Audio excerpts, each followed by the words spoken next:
தமிழ் நண்பர்கள் அனைவருக்கும் வணக்கம். அக்னிச்சிறகு சேனல் சார்பாக இந்த வீடியோவுக்கு உங்களை அன்புடன் வரவேற்பது நான் உங்கள் கௌசி. கார்த்திகை தீபம் சீரியலுடைய நாளைய எபிசோடுக்கான ரிவ்யூ என்ன அப்படின்றத பார்க்கலாம். எபிசோடை பொறுத்த வரைக்கும் ஆக்சிடெண்ட் ஆன இடத்த வந்து செக் பண்ணி பார்க்குறாங்க. ஆனால் அங்கே எந்த ஒரு தடயமும் கிடைக்கலன்னு சொல்லி கார்த்தி அங்கேருந்து கிளம்பி போகிறாரு. போனதுக்கு அப்புறம் மாயா, நாங்கள் என்றைக்கும் உங்ககிட்ட சிக்க மாட்டோம் அப்படின்னு சொல்லி நக்கலான ஒரு சிரிப்போடு அங்கேருந்து கிளம்புறாங்க. இதுதான் ஃபஸ்ட்டு சீன். செகண்ட் சீனை பொறுத்த வரைக்கும் போன மாயாவை இன்னும் காணும், என்னாச்சோ, ஒருவேளை டிரைவர்கிட்ட மாட்டிப்பாளோ அப்படின்னு சொல்லி இங்கே மகேஷ் ஒரு பக்கம் டென்ஷனாக இருக்கும்போது அந்த சமயம் கரெக்டாக மாயாவும் வீட்டுக்கு வர. அப்போ தான் அவருக்கு போன உயிர் திரும்பி வந்ததா மாயா கிட்டே சொல்லிகிட்டு இருக்காங்க. நீ எங்கே அந்த டிரைவர்கிட்ட சிக்கிட்டியோன்னு நினச்சேன், போன உசுறு இப்போ தான் திரும்பி வந்துச்சு அப்படின்னு சொல்லி ரெண்டு பேரும் பேசிகிட்டு இருக்காங்க. நம்ம விஷயம் தெரிஞ்ச யாரையுமே நம்ம விட்டு வைக்கக்கூடாது அப்படின்ட்டும் அந்த சிவனாண்டி சந்திரா நம்ம விஷயத்தை தெரிஞ்சுக்கிட்டாங்க.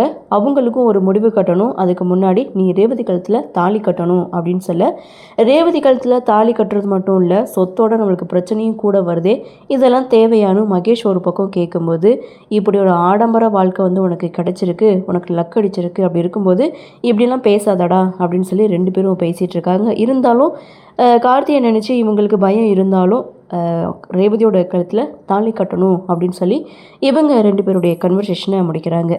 அப்படியே சீனை கட் பண்ணால் நடந்த எல்லா விஷயத்தையுமே குட்டி குட்டி ஃப்ளாஷ்பேக் சீனாக நினச்சி பார்த்து சந்தேகத்தோட கார்த்தி ரூமில் நின்றுட்டுருக்காங்க. அந்த சமயம் மயிலோட என்ட்ரி. அப்போ தான் மயில்கிட்ட டாக்டருக்கு ஆக்சிடெண்ட் ஆகிட்டு அவங்களுக்கு கண் பார்வை போன விஷயத்தை பற்றி பேசிகிட்டு இருக்காங்க.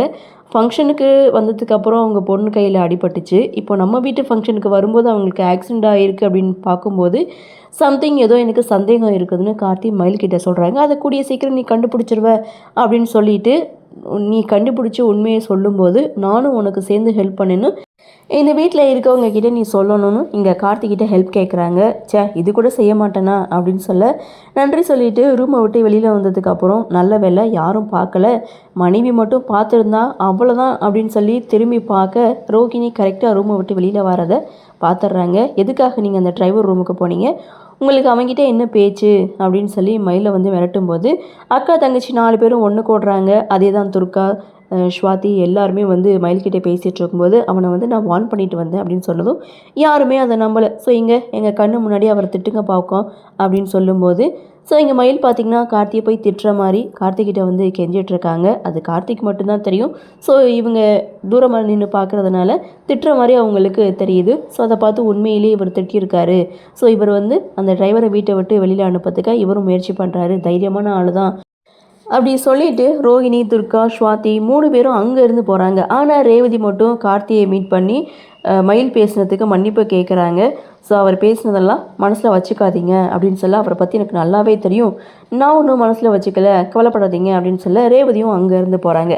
அப்படியே சீனை கட் பண்ணால் நைட்டு. ஸோ இங்கே கார்த்தி ரூமை விட்டு வெளியில் வந்து அங்கே இங்கேயும் நடந்துகிட்ருக்காங்க. அந்த சமயம் சந்திரா வீட்டை விட்டு வெளியில் போகிறத கார்த்தி பார்க்குறாங்க.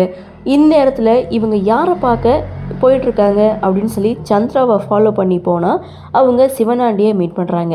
அதை கார்த்தி ஃபோட்டோ எடுக்கிறாரு. அப்போது சிவனாண்டி, சந்திரா இவங்க 2 பேருடைய கன்வர்சேஷன் அப்படின்னு பார்க்கும்போது அந்த டிரைவர்னாலே நம்மளுக்கு நிறைய பிரச்சனை வந்துட்டு இருக்குது அப்படின்ட்டும், அவன் நம்மளை மிரட்டுறதுக்கு முன்னாடி அவனை நாம் மிரட்டணும், அதனால அவன் யார் என்னன்னு முதல்ல நம்ம விசாரிக்கணும். மண்டபத்தில் கூட அவன் யார் என்னன்னு கேட்கும்போது எதுவுமே சொல்லாமல் சைலண்ட்டாக இருந்தான். அப்படி இருக்கும்போது அவன் ஏதோ ஒரு நோக்கத்தோடு தான் இந்த வீட்டுக்குள்ளே வந்திருக்கான். அவனை நம்மளை மிரட்டணும் அப்படின்னா நாம் அவனை பற்றி முழுசாக தெரிஞ்சுக்கணும் அப்படின்னு சொல்லி இவங்க 2 பேரும் பேசிகிட்டு இருக்காங்க. இப்படி இவங்க 2 பேரும் பேசிகிட்டு இருக்கதை கார்த்தி பார்த்துட்டு ஃபோனில் ஃபோட்டோ எடுக்கிறாரு. இதோட எபிசோடை முடிச்சிருக்காங்க.